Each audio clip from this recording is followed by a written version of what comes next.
ഈ പവനായി ശവമായി എന്നൊക്കെ പറയുന്ന പോലെ കൊടകര കുഴൽപ്പണ കേസ് എന്ന് കൊണ്ടാടിയ കേസിൻ്റെ കഥ കഴിഞ്ഞു. കാരണം കേരള പോലീസ് കണ്ടുപിടിച്ചതൊന്നുമല്ല EDയുടെ കണ്ടെത്തൽ. എന്താ സംഭവിച്ചത്? കേരള പോലീസ് കണ്ടുപിടിച്ചത് തന്നെയാണ് EDയുടെ കണ്ടെത്തൽ.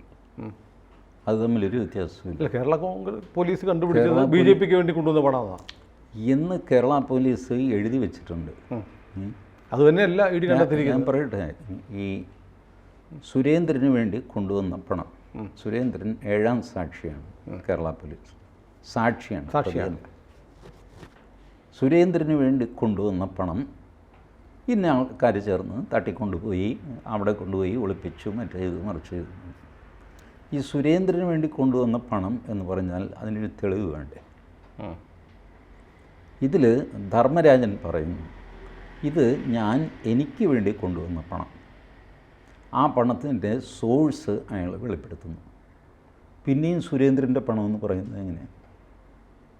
ധർമ്മരാജൻ ആ കാറിലുണ്ടാവുകയോ തൊട്ട് പുറകെ ഉണ്ടാവുകയോ ഒക്കെ ചെയ്ത ആളാണ്. പക്ഷേ പണം പോയ ഉടനെ വിളി പോയത് സുരേന്ദ്രനും ഗണേഷനും ആണെന്നാണ് പറയുന്നത്. അല്ല, അത് വിളിച്ചു എന്നുള്ളത് കൊണ്ട് പണം അവരുടെയാണെന്ന് അർത്ഥമാകുന്നില്ല. അത് വിളിച്ചത് ഞാനിവിടെ വേറൊരു കുരുക്കിൽ പെട്ടിരിക്കുകയാണ്, ഞാൻ വരാൻ താമസിക്കും, ഇത് പറയാനായിട്ട് വിളിച്ചതായിക്കൂടെ? അങ്ങനെ വരാം, ആയിക്കൂടെ? കാരണം ഇതിൽ ആ തെരഞ്ഞെടുപ്പിൻ്റെ സാമഗ്രികളൊക്കെ ഉണ്ടായിരുന്നു. എന്തോ പോസ്റ്ററോ മറ്റേ പാംഫ്ലെറ്റോ അതോ ഇതൊക്കെ. അത് അർജൻറ്റായിട്ട് ആലപ്പുഴയിൽ എത്തിക്കാനുണ്ട്. എൻ്റെ പൂനി ചേട്ടാ അത് പ്രശ്നമായിട്ട് നിൽക്കുക. എന്താ പ്രശ്നം ഞാൻ പിന്നെ പറയാം, കാരണം ഇതൊരു ഇതാണല്ലോ. പ്രശ്നം ഞാൻ പിന്നെ പറയാം, ഞാൻ എത്താൻ താമസിക്കും. ഇത് പറയാനായിട്ട് വിളിക്കുന്നതിൽ കുഴപ്പമെന്താ? മാത്രമല്ല, ഒരാളെ ഫോൺ വിളിച്ചു എന്ന് വിചാരിച്ചിട്ട് അയാളുടെ പണമാണത് എന്ന് പറയാൻ പറ്റില്ലല്ലോ. മറ്റേ ആളിത് ഏൽക്കുന്നു, ഇതെൻ്റെ പണമാണ് എന്ന് പറയുന്നു. ഇപ്പോൾ EDയുടെ കുറ്റപത്രത്തിലും അതുകൊണ്ട് ധർമ്മരാജൻ്റെ പണമാണ് എന്ന് അയാൾ പറയുന്നു. അതിന് ഡോക്യുമെൻ്റ് ഹാജരാക്കി. അതിൻ്റെ സോഴ്സും അയാൾ വെളിപ്പെടുത്തി. ഇതെല്ലാം കഴിഞ്ഞിട്ട് പിന്നെയും ഇത് സുരേന്ദ്രൻ്റെ പണമാണെന്ന് പറഞ്ഞാൽ എന്ത് ചെയ്യും? ഞാൻ പറയുന്നു ഇത് എൻ്റെ കാശാണ്, ഇതാ ഇന്നടുത്തുനിന്ന് എടുത്തതാണ്, ഇന്ന ആൾ തന്നതാണ്, ഇന്നതാണ് അതിൻ്റെ സോഴ്സ്, ഇതൊക്കെ ഞാൻ പറയുന്നു. അല്ലല്ല, ഇത് സുനിലിൻ്റെയാണ് എന്ന് പറഞ്ഞാൽ കോടതിയിൽ എങ്ങനെയാണ് ഇത് പറയുക? നിങ്ങൾക്ക് TV ചർച്ചയിൽ പറഞ്ഞ് ജയിക്കാം. TV ചർച്ചയിൽ എങ്ങനെയാണെന്ന് വെച്ചാൽ ഒച്ചയിൽ വർത്താനം പറയുന്നവനും ഒടുക്കം വർത്താനം പറയുന്നവനും ജയിച്ചു എന്നാണ് ചായക്കട തർക്കത്തിലും TV തർക്കത്തിലുമുള്ള നിയമം. അതാണ്. അതുകൊണ്ടാണ് TV ചർച്ചയിൽ ഏറ്റവും അവസാനം സംസാരിക്കുന്നത് ആങ്കറായിരിക്കും. അയാൾ ജയിക്കണമല്ല. ജയിക്കാനുള്ള ഒരു മാർഗം, ഒന്ന് ഒച്ച വയ്ക്കുക, മറ്റൊന്ന് ഒടുക്കം പറയും. അവസാനം പറയുന്നവൻ ജയിച്ചു. അതുകൊണ്ട് കൺക്ലൂഡ് ചെയ്യും. അപ്പോൾ എല്ലാ ആങ്കർമാരും ഏറ്റവും അവസാനം സംസാരിക്കുന്നത് അവരായിരിക്കും. അപ്പോൾ അവർ ജയിച്ചു. ഇതൊക്കെ പറഞ്ഞ് നിങ്ങൾക്ക് ഒച്ച വെച്ച് ജയിക്കാം. ജയിച്ചു, അതൊന്നും കുഴപ്പമൊന്നുമില്ല. കേസ് തോറ്റുപോകും. കോടതിയിൽ ചെന്ന് കഴിയുമ്പോൾ ഇപ്പോൾ സുരേന്ദ്രൻ്റെയാണ് ഈ കാശ്. സുരേന്ദ്രനൊരു വക്കീലിനെ വയ്ക്കുന്നു. ആ വക്കീൽ പറയുന്നു ഇതിക്ക് ഏത് വകുപ്പിലാണ്? അല്ല, നിങ്ങൾക്ക് ആദ്യം ഫോൺ വന്നുകൊണ്ട് കാശ് എൻ്റെ ആയോ? കാശ് മറ്റേയാളുടെ ആണെന്ന് അയാൾ പറയുന്നു. അയാൾ സോഴ്സ് എടുപ്പെടുത്തി എല്ലാം ചെയ്തിരിക്കുന്നു. എന്നിട്ടും പിന്നെ എൻ്റെയാണ് കാശ്. അതിനെന്താ കാര്യം? അയാൾ നിങ്ങളെ വിളിച്ചു കൊടുക്കാം. ഞാൻ സുനിലിനെ വിളിച്ചു കഴിഞ്ഞാൽ എൻ്റെ വീട്ടിൽ ഇരിക്കുന്ന കാശ് മുഴുവൻ സുനിലിൻ്റെ ആകുമോ? ഇതെന്ത് ഭ്രാന്ത്? ഇതിൻ്റെ ഫിഗർ നോക്കുമ്പോൾ ഏതാണ്ടൊരു 3 കോടി 3.5 കോടി രൂപയേ ഉള്ളൂ. പിന്നെ ഒരു 400 കോടി എന്നുള്ള ഫിഗർ എങ്ങനെയാണ് വന്നത്? എനിക്കറിയില്ല. ഞാൻ അന്നും ഒരു CPM സഹയാത്രികൻ അദ്ദേഹത്തോട് ചോദിച്ചത് എവിടെ നിന്നാണ് ഇപ്പോൾ ഈ ഫിഗർ, ഇത് എവിടെ നിന്നാണ് കിട്ടിയത്? 4000 കോടി എന്ന് പറയുന്നതിന് 400-ൽ നിർത്തുന്നത്. ഇപ്പോൾ ഇത് കഴിഞ്ഞു.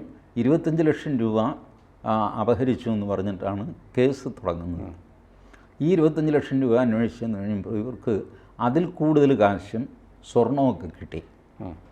ഇതെല്ലാം സുരേന്ദ്രൻ്റെ ആണെന്ന് പറഞ്ഞാൽ സുരേന്ദ്രൻ എന്ത് ചെയ്യും? എൻ്റെ 1000 രൂപ പോയി, സുനിൽ തട്ടിയെടുത്തു എന്ന് ഞാൻ സംശയിക്കുന്നു, അല്ലെങ്കിൽ തട്ടിയെടുത്തത് സുനിലാണ്. ഞാൻ പോലീസിൽ പരാതി കൊടുത്തു. അവർ സുനിലിൻ്റെ വീട്ടിൽ വന്ന് പരിശോധിക്കുന്നു. സുനിലിൻ്റെ വീട്ടിൽ 1 കോടി രൂപയും 100 പവൻ സ്വർണവും കിട്ടുന്നു. ഇതിന് ഞാൻ സമാധാനം പറയണോ? ഇതെവിടെ നിന്ന്? ഇത് മോഹൻദാസിൻ്റെ കാശിൽ അല്ല, എൻ്റെ 1000 രൂപയെ തട്ടിയെടുത്തിട്ടുള്ളൂ. ബാക്കി അയാളുടെ വീട്ടിലിരിക്കുന്ന കാശിന് ഞാൻ സമാധാനം പറഞ്ഞ് വാദിപ്രതിയായി. ഇപ്പോൾ ഇത് കൊടകര കേസിൽ സംഭവിച്ചത്. ഇവരുടെ വീട്ടിൽ നിന്നൊക്കെ കണ്ടെടുത്തു, റിക്കവർ ചെയ്തു, സ്വർണം വാങ്ങിച്ചു, ഐഫോൺ മേടിച്ചു, എന്തൊക്കെയോ മേടിച്ചു. ഇതിനൊക്കെ സുരേന്ദ്രൻ ഉത്തരം പറയണം. എന്ത് ചെയ്യും? പക്ഷെ ഇത് നമ്മൾ ആലോചിച്ച് വരുമ്പോൾ ടി ജി പറഞ്ഞതാണ് അതിൻ്റെ ലോജിക്ക്.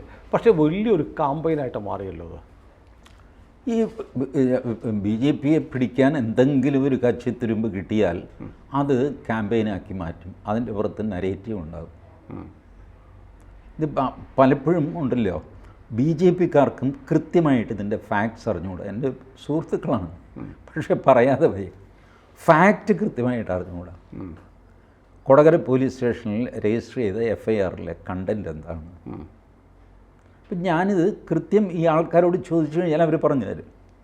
ഞാനന്ന് ജില്ലാ പ്രസിഡൻ്റായിരുന്ന, തൃശ്ശൂർ ജില്ലാ പ്രസിഡൻ്റായിരുന്ന KK അനീഷ് കുമാറിനെ വിളിച്ച് ചോദിച്ചു, അനീഷ് എന്തൊക്കെയാണ് സംഭവിച്ചത്? അനീഷ് മണി പോലെ എനിക്ക് പറഞ്ഞു തന്നു. അനീഷ് എങ്ങനെ ഇതിനകത്ത് ഇടപെട്ടു എന്നുള്ളതും പറഞ്ഞു. അനീഷിനെ കൊടകരയിലെ CI വിളിക്കുന്നു. നിങ്ങളുടെ ഒരാൾ ഇതിനകത്ത് പെട്ടിട്ടുണ്ട് എന്ന് സംശയം തോന്നുന്നു.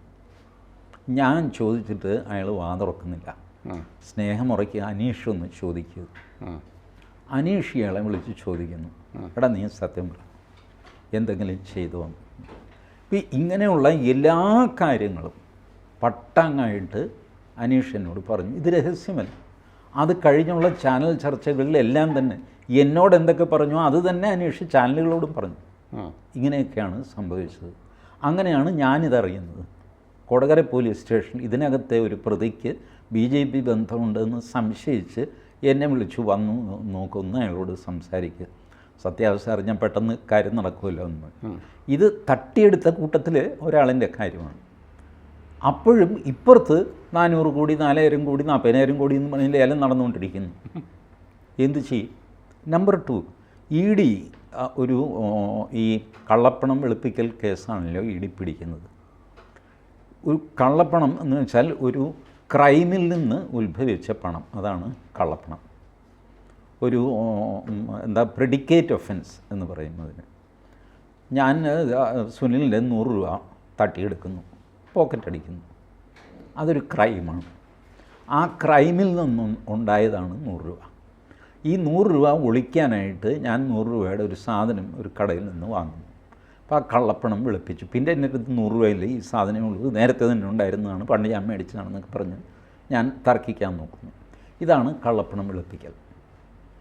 അപ്പോൾ ഈ തട്ടിക്കൊണ്ടുപോയ പണം അത് മറ്റ് പല രീതിയിൽ സ്വർണ്ണമായിട്ടും ഇതായിട്ടും ഒക്കെ മാറ്റി. അപ്പോൾ പണം തട്ടിക്കൊണ്ടുപോയ അതാണ് പ്രെഡിക്കേറ്റ് ക്രൈം. അവിടെ മുതലാണ് ED അന്വേഷിക്കുന്നത്. ED അന്വേഷിക്കുന്നത് എൻ്റെ 100 രൂപ അല്ലെങ്കിൽ സുനിലിൻ്റെ 100 രൂപ ഞാൻ തട്ടിയെടുക്കുമ്പോൾ സുനിലിൻ്റെ അടുത്ത് ഈ 100 രൂപ എങ്ങനെ വന്നു എന്നുള്ളത് ED അന്വേഷിക്കില്ല. അത് അന്വേഷിക്കുന്നത് ഇൻകം ടാക്സാണ്. ആ ഇൻകം ടാക്സിൻ്റെ അടുത്തും EDയുടെ അടുത്തും ഈ ധർമ്മരാജൻ എന്ന് പറയുന്ന മനുഷ്യൻ ഈ കാശ് എവിടെ നിന്നാണെന്നും സോഴ്സും കൊടുത്തു. എങ്ങനെ ഈ 100 രൂപ സുനിലിൻ്റെ പോക്കറ്റിൽ വന്നു എന്നുള്ളതിന് സുനിൽ സമാധാനം കൊടുത്തു. കഴിഞ്ഞില്ലേ? പിന്നെയും സുനിലിനെ ഉപദ്രവിച്ചുകൊണ്ടിരിക്കുന്നതിന് ഇവർ പറഞ്ഞത് കേട്ട് കഴിഞ്ഞാൽ ധർമ്മരാജൻ കുറ്റക്കാരനാണ്. ധർമ്മരാജൻ കുറ്റക്കാരനല്ല, അയാളുടെ ഡ്രൈവറാണ് പരാതി കൊടുത്തത്. ഷാജിറ 25 ലക്ഷം രൂപ എൻ്റെയാണെന്ന് പറഞ്ഞു. ബാക്കി കാശിന് ധർമ്മരാജൻ കണക്ക് കൊടുത്തിട്ടുണ്ടെന്നേ. പിന്നെ അതിൻ്റെ പുറത്ത് കേസാക്കുന്നത് എങ്ങനെയാണ്? ആ പൈസയ്ക്ക് അയാൾ ടാക്സ് അടച്ചിട്ടില്ലെങ്കിൽ ടാക്സ് അടയ്ക്കാത്തതിൻ്റെ പെനാൽറ്റിയും ഒക്കെ ആയിട്ട് ഇൻകം ടാക്സുകാർ നോക്കിക്കോളും. അപ്പോഴും അത് ക്രൈമിൽ നിന്ന് ഉത്ഭവിച്ച ഒരു പണമല്ല. ക്രൈം നടന്നത് ഈ തട്ടിക്കൊണ്ടുപോകലാണ്. അവിടെ നിന്ന് അങ്ങോട്ട് ED അന്വേഷിക്കുന്നു, ഈ കാശ് എവിടെയൊക്കെ പോയി, എന്തൊക്കെ ചെയ്തു, ആരൊക്കെ. അതിലെന്തോ 10, 21, 23 പ്രതികളുണ്ട്. അവരാണ് ഇത് വെളുപ്പിക്കാൻ ശ്രമിച്ചത്. സ്വർണം വാങ്ങാൻ ശ്രമിച്ചു, ഐഫോൺ മേടിച്ചു, മംഗലാപുരത്ത് പോയി, കാശ്മീരിൽ പോയി ചുറ്റിയടിച്ചു എന്നൊക്കെ പറഞ്ഞിട്ട് ഒരുപാട് കാര്യങ്ങളൊക്കെയുണ്ട്. ഇതാണ് ED അന്വേഷിക്കുന്നത്. ഇപ്പോൾ ഈ EDയുടെ ഈ ചാർജ് ഷീറ്റ് കൊടുത്തല്ലോ കോടതിയിൽ, അതോടുകൂടി ഈ കൊടകര കുഴൽപ്പണ കേസെന്ന് കെട്ടിച്ചമച്ചുണ്ടാക്കിയ കേസ് കഴിഞ്ഞോ? ഇല്ല ഇല്ല. അല്ല, ഇതിൻ്റെ ട്രയൽ നടക്കും. പോലീസിൻ്റെ ഒരു കേസുണ്ടല്ലോ. പോലീസിൻ്റെ കേസ് കഴിഞ്ഞിട്ടില്ല. പോലീസിൻ്റെ മോഷണ കേസാണ് അത്. ഈ റോബറി കേസാണ്. റോബറിയുടെ കേസ് ഇരിക്കും. അല്ല, അതിൻ്റെ പൊളിറ്റിക്കൽ ഇംപ്ലിക്കേഷൻ ഉള്ള കേസ് ഇല്ലല്ലോ, കഴിഞ്ഞു. ഇല്ല, പൊളിറ്റിക്കൽ ഇംപ്ലിക്കേഷൻ ഇനിയും ഉണ്ടാവും. കൊടകര കുഴൽപ്പണ കേസ് നമുക്കറിയാം. അതിങ്ങനെ പറഞ്ഞുകൊണ്ടിരിക്കും. അതല്ല, കേസില്ല. ഒരു കേസ് നേരത്തെ ഇല്ല. ഈ വാചകടി മാത്രമേ ഉള്ളൂ. A7 വേണ്ടി കൊണ്ടുവന്ന പണം ഇതാണ്. ഞാൻ സുനിൽ ഇതിന്ന് ചർച്ചയ്ക്ക് എടുക്കുന്ന അറിഞ്ഞിരുന്നത് ഞാൻ ആ ചാർജ് ഷീറ്റ് തന്നെ കൊണ്ടുപോകുന്നത് പോലീസിൻ്റെ. A7 വേണ്ടി കൊണ്ടുവന്ന പണം എന്ന് പറഞ്ഞിട്ട് A7 പിന്നെ ഡീറ്റെയിൽസ് ഉണ്ട്. A7 എന്ന് പറഞ്ഞാൽ സുരേന്ദ്രനാണ്, സാക്ഷിയാണ്, വിറ്റ്നസ്സാണ്, അക്യൂസ്ഡ് അല്ല. അപ്പോൾ A7 വേണ്ടി കൊണ്ടുവന്ന പണം എന്നൊരു ലൈനല്ലാതെ വേറെ ഒന്നും അതിനകത്തില്ല. ബാക്കിയൊക്കെ നടന്ന സംഭവങ്ങൾ ഇങ്ങനെ എഴുതുന്നു. A7 വേണ്ടി കൊണ്ടുവന്നു എന്നതിനൊരു തെളിവുമില്ല. ഒരു തെളിവുമില്ല. A7 അല്ല, ആ പണം എൻ്റെയാണെന്ന് ധർമ്മരാജൻ പറയുന്നു, സോഴ്സും കാണിക്കുന്നു. ധർമ്മരാജൻ ഒരാളെ സാക്ഷിയായി വെച്ചിട്ട് അയാളെ പ്രതിയാണെന്ന തരത്തിൽ ക്യാമ്പയിൻ ചെയ്തു. ഇതാണ് സംഭവിച്ചത്. ആ നരേറ്റീവ് സമർത്ഥമായിട്ട് പൊളിക്കാൻ BJPക്ക് സാധിച്ചില്ല എന്ന് എനിക്കൊരു തോന്നലുണ്ട്. അത് ശരിയാണ്, തോന്നലല്ല. അതിനിപ്പോൾ പ്രധാന കാര്യം എന്താണെന്നറിയാമോ? ഈ സുരേന്ദ്രനെ ഡിഫെൻഡ് ചെയ്യേണ്ടത് സുരേന്ദ്രനല്ല, മറ്റുള്ളവരാണ്. അപ്പം മറ്റുള്ളവർ ഒരു പക്ഷേ കെ അനീഷ് കുമാർ ഒഴിച്ച് ഈ ഫാക്ട്സ് കളക്ട് ചെയ്ത് പറഞ്ഞു കഴിഞ്ഞാലേ ഒരു നരേറ്റീവ് നമുക്ക് പൊളിക്കാൻ പറ്റുള്ളൂ. ആ ഒരു ഇതുണ്ടായില്ല. അങ്ങനെ വന്നു കഴിയുമ്പോൾ ചാനലുകൾ ഈ സബ്ജക്റ്റ് മാറ്റുകയും ചെയ്യും. അല്ല, ഈ സുരേന്ദ്രനെ പാർട്ടി ഡിഫെൻഡ് ചെയ്തില്ല എന്നാണോ TG പറയുന്നത്?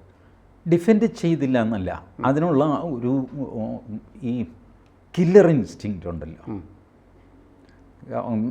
തൃശ്ശൂർ ജില്ലാ പ്രസിഡന്റ് കെ അനീഷ് കുമാർ കാണിച്ചൊരു killer instinct. Because he knew the fact. ഈ ഫാക്റ്റ് കളക്ട് ചെയ്തിട്ട് ബാക്കിയുള്ളവരും ഗംഭീരമായ ഒരു ക്യാമ്പയിൻ, കൗണ്ടർ ക്യാമ്പയിൻ നടത്തണമായിരുന്നു. അങ്ങനെ നടത്തിയാൽ ഈ നരേറ്റീവ് പൊളിഞ്ഞു പോയാൽ. അങ്ങനെ നടത്തണമെന്ന് സുരേന്ദ്രനൊട്ട് സ്വമേധയാ പറയാനും പറ്റില്ല. അതൊരു കുറച്ചിലല്ലേ ഒരു മനുഷ്യന് പറയാൻ പറ്റുമോ? അത് അറിഞ്ഞ് ചെയ്യേണ്ടതായിരുന്നു. സുനിൽ എന്നെ പറ്റി ഇങ്ങനെയൊക്കെ തോന്നുന്നു, സുനിൽ ഇടപെട്ടത് എന്ന് പറയുന്നത് ഒരു അറിഞ്ഞ് ചെയ്യേണ്ടതല്ലേ? അറിഞ്ഞ് ചെയ്യേണ്ടതാണ്. അതിപ്പോൾ ബുദ്ധിമുട്ട്. കാരണം രണ്ട് ചിന്താഗതിയാണ് ഇതിൽ. ഒന്ന്, ഇതിനെ ജസ്റ്റ് അവഗണിക്കുക, ചുമ്മാ നുണപ്രചരണമാണ്, നമ്മൾ പ്രതികരിക്കാതിരുന്നാൽ മതി, അതിൻ്റെ പാട്ടിന് പൊക്കോളും. ഭാഗികമായിട്ട് അതും ശരിയാണ്. കുറേ കാലമായിട്ട് കേൾക്കാതിരുന്ന കൊടകര ഇപ്പോൾ വന്ന് ഈ ചാർജ് ഷീറ്റ് വന്നുകൊണ്ടാണ്. 1-2 ദിവസം കൂടെ ചർച്ച ചെയ്ത് പോകും. അങ്ങനെ ചിന്തിക്കുന്നവരുണ്ട്. ആ ചിന്ത തെറ്റാണെന്ന് നമുക്ക് പറയാൻ പറ്റില്ല. അവരുടെ വിലയിരുത്തൽ അതാണ്. കൂടുതൽ പഠിക്കാൻ, കൂടുതൽ എക്സ്പ്ലെയിൻ ചെയ്യാൻ പോകുന്തോറും നിങ്ങൾ കുഴപ്പത്തിലാകുകയുള്ളൂ കേട്ടോ. അതുകൊണ്ട് കീപ് ക്വയറ്റ്. വെറുതെ ആരെങ്കിലും പറഞ്ഞു കഴിഞ്ഞാൽ 300 കോടി 400 കോടി നിങ്ങളെന്തിനാണ് മിണ്ടാൻ പോകുന്നത്? ഈ ഒരു ചോദ്യമുണ്ട്. വേറൊരു ചോദ്യം, അങ്ങനെയല്ല, ഈ നരേറ്റീവ് പൊളിച്ചടുക്കി കൊടുക്കേണ്ടതാണ്. വിത്ത് facts and figures, FIR number, അത് ഇത് വെച്ചിട്ട് കൗണ്ടർ ക്വസ്റ്റ്യൻ ചോദിച്ച് ഇനി എണീറ്റ് വരാത്ത രീതിയിൽ ഈ മൂർഖൻ്റെ പത്തിക്കടിച്ച് തീർക്കണം. ഇതും ശരിയല്ലേ? അതാണ് ശരി, കൂടുതൽ ശരി അതാണ്. അല്ല, ഞാൻ കൂടുതൽ ശരിയൊന്നും പറയുന്നില്ല. ഈ രണ്ട് കാര്യം ഇതൊക്കെ പൊളിറ്റിക്സിൽ സംഭവിക്കുന്നതാണ്. അല്ലാതെ അത് സുരേന്ദ്രന് ഇരിക്കട്ടെ കൊള്ളാം അങ്ങനെ വിചാരിച്ചിട്ടല്ല. ഒരു കോമൺ സ്ട്രാറ്റജി വർക്കൗട്ട്. ഒന്നാമത് ആ സമയത്ത് തെരഞ്ഞെടുപ്പ് വന്ന് തലയിലായി. അപ്പോൾ എല്ലാവരുടെയും ശ്രദ്ധ തെരഞ്ഞെടുപ്പിലാണ്. അതിൻ്റെ പിന്നാലെ പോയി. അത് കഴിഞ്ഞപ്പോൾ ഇതിൻ്റെ പ്രാധാന്യം കുറഞ്ഞു, അങ്ങനെ അങ്ങ് പോയി. അത് സുരേന്ദ്രൻ ബലിയാടായി. ബലിയാടൊന്നും ആയില്ല. ഇവർ ഈ 4 ചാനലുകാർ പറഞ്ഞു കഴിഞ്ഞാൽ ബലിയാടാവാനും മാത്രം അത്ര ദുർബലനൊന്നും അല്ല സുരേന്ദ്രൻ. സുരേന്ദ്രനത് പൊടാപ്പില്ല എന്നുള്ള മട്ടിൽ തന്നെ. ഇത് മാത്രമല്ല, സുന്ദരയുടെ കേസ്, ഈ കൊടകര കുഴൽപ്പണ കേസ്, പിന്നെ ജാനുവിന് കാശ് കൊടുത്ത കേസ്, എന്തെല്ലാം പറഞ്ഞാൽ മനുഷ്യനെ കൊടുക്കാൻ നോക്കി. എന്തെങ്കിലും സംഭവിച്ചോ? സുന്ദര കേസിലും കേസ് തള്ളിപ്പോയി. കൊടകര കേസിൽ സുരേന്ദ്രനോ കൂട്ടത്തിലുള്ളവർക്കോ യാതൊരു, സുരേന്ദ്രൻ, ഗണേശൻ, നാട്ടിലെ ആൾക്കാരുടെ പേര് മുഴുവൻ പറഞ്ഞിരുന്നു. ഇപ്പോൾ വേറൊരാൾ പറഞ്ഞല്ലോ, തൃശ്ശൂർ ഓഫീസിൽ ഞാനിരിക്കുമ്പോഴാണ് 3 ചാക്ക് കെട്ട് കൊണ്ടുവന്നു. അതിലൊരു ചാക്ക് കെട്ട് തൃശ്ശൂർ വെച്ചു, 2 ചാക്ക് കെട്ടുമായിട്ട് പോയി. അപ്പോൾ ഒരു ചാക്ക് കെട്ട് തൃശ്ശൂർ ഇറക്കാനുള്ളതാണെങ്കിൽ ഒരു ചാക്ക് കെട്ട് അവിടെ ഇറക്കിയാൽ പോരെ. 3 കൂടെ അവിടെ ഇറക്കിയിട്ട് 2 വീണ്ടും തിരിച്ച് വണ്ടിയിൽ കയറ്റി. എനിക്ക് മനസ്സിലായില്ല. ഏതായാലും പുള്ളി ഇത് പറയുന്നു, ആ ചാനലുകൾ കാണിച്ചു. അപ്പോൾ ഇത് ഇങ്ങനെ പറഞ്ഞതുകൊണ്ട് എന്താവാനാണ്? എനിക്ക് ആ മനുഷ്യൻ എനിക്ക് പരിചയമില്ല, എനിക്ക് അങ്ങനോട് യാതൊരു വിരോധവുമില്ല. ഇപ്പോൾ നമ്മുടെ ഇദ്ദേഹം ഉണ്ടല്ലോ, ശക്തിധരൻ, CPM-ലെ മറ്റേ കൈതോലപ്പായയിൽ പൊതിഞ്ഞുകൊണ്ട് പോയി എന്ന് പറഞ്ഞിട്ട് അന്ന് വരും.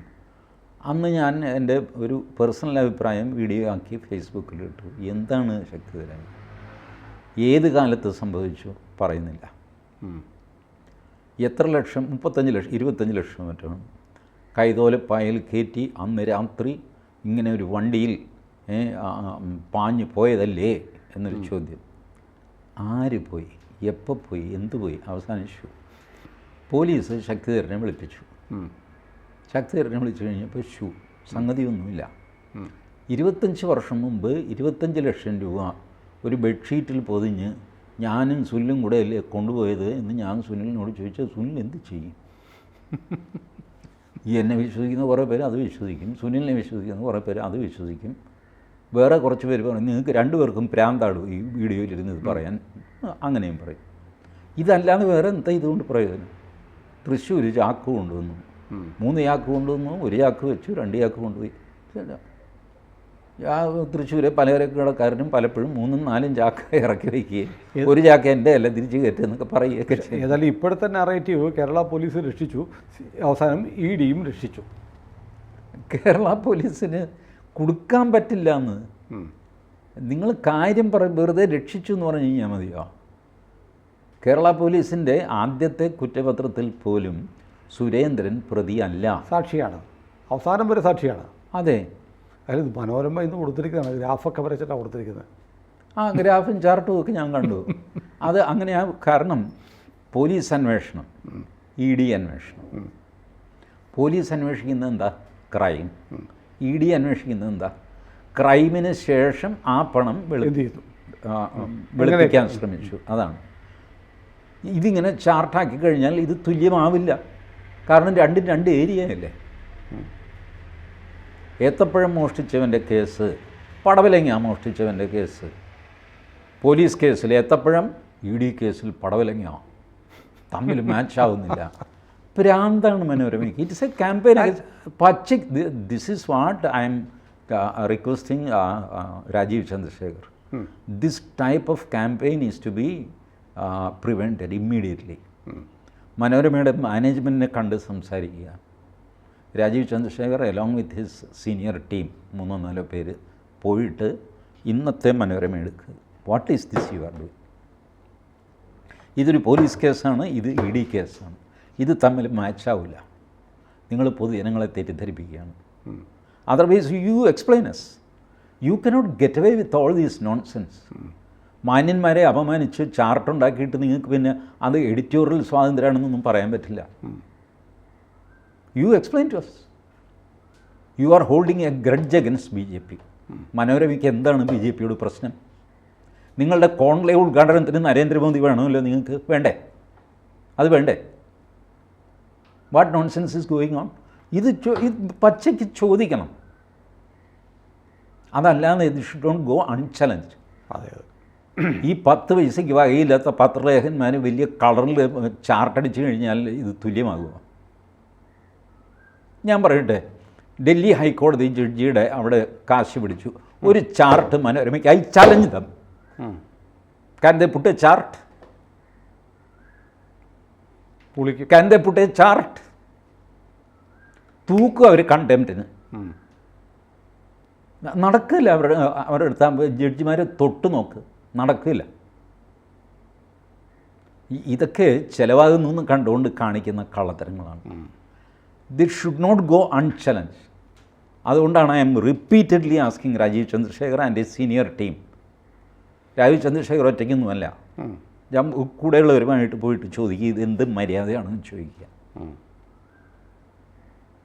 U owes an explanation. You cannot malign us. അവർ പറയും നിങ്ങൾ ഡിഫമേഷൻ സ്യൂട്ട് കൊടുക്കും. ഞങ്ങൾ ഡിഫമേഷൻ സ്യൂട്ടൊന്നും കൊടുക്കുന്നില്ല. പത്രക്കാർക്കെതിരെ ഡിഫമേഷൻ സ്യൂട്ട് കൊടുത്ത് നടക്കില്ല ഞങ്ങളുടെ പണി. നിങ്ങൾ ഇനിയെങ്കിലും നിങ്ങളുടെ റിപ്പോർട്ടർമാരുടെയും സ്റ്റാഫിൻ്റെയും ഈ ബയാസ് എടുത്ത് കളയണം. We need not have any support from you. നിങ്ങളുടെ ഒരു സപ്പോർട്ടും വേണ്ട. പക്ഷേ ഞങ്ങളെ മലൈൻ ചെയ്ത് ഇതുപോലത്തെ റിപ്പോർട്ടുകൾ ചെയ്യരുത്.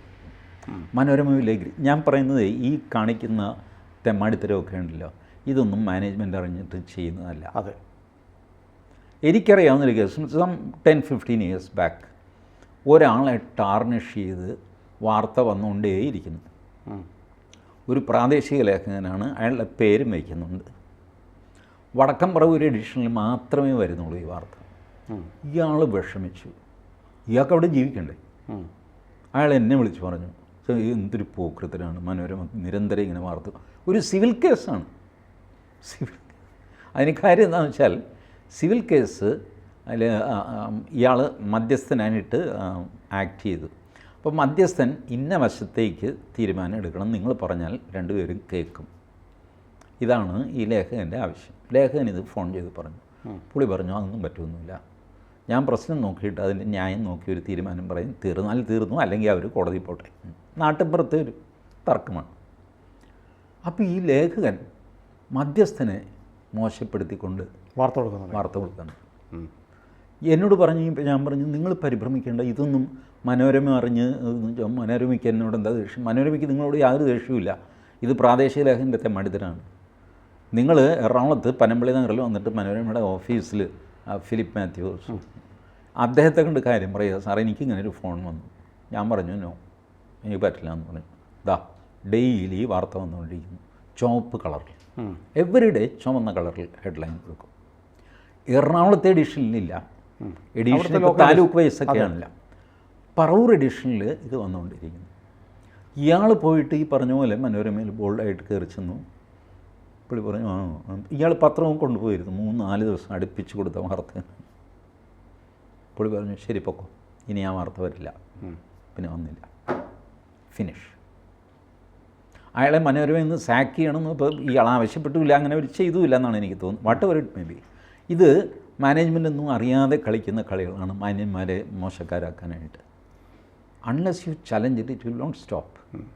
ഇത് കൊടുക്കുമ്പോൾ തന്നെ പറയും ദേ വെറുതെ ഇല്ലാത്തത് എഴുതി പ്രശ്നം ഉണ്ടാക്കരുത് കേട്ടോ, അവർ വന്ന് ചോദിച്ചാൽ മറുപടി കൊടുക്കണ്ടേ.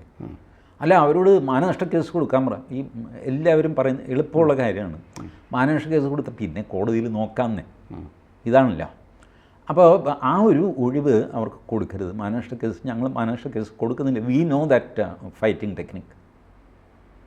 You do this. നിങ്ങളുടെ അറിവോടെയാണോ, നിങ്ങളുടെയും കൂടെ അറിവോടെയാണ് നിങ്ങൾ ഇത് ചെയ്യുന്നതെങ്കിൽ ഓക്കെ ഫൈൻ, മതി, നമുക്ക് അവസാനിപ്പിക്കാം. ഞാൻ അറിഞ്ഞുകൊണ്ട് തന്നെ കൊടുത്തതാണ്, ഞങ്ങൾക്ക് BJP പറ്റി ഇങ്ങനെ കൊടുക്കാൻ പറ്റുള്ളൂ എന്ന് മനോരമ പറയുകയാണെങ്കിൽ ഓക്കെ സാർ ഫൈൻ, നമുക്ക് പിന്നെ കാണാം പറഞ്ഞ് ഇറങ്ങാം. It is to be challenge. അത് നോൺസെൻസ്. ഏതായാലും RC വന്നതിന് ശേഷമുള്ള ആദ്യത്തെ ഒരു അടിയാണ് മനോരമയുടേത്. ഇത്തരം കാര്യങ്ങൾ അദ്ദേഹം ടേക്കപ്പ് ചെയ്യുമെന്ന് തന്നെ നമുക്ക് കരുതാം. യെസ്. കൂടുതൽ വാർത്തകളും വിശേഷങ്ങളും നിങ്ങളിലേക്ക് എത്താൻ ABC മലയാളം സബ്സ്ക്രൈബ് ചെയ്യുക, ബെൽ ബട്ടണും അമർത്തുക.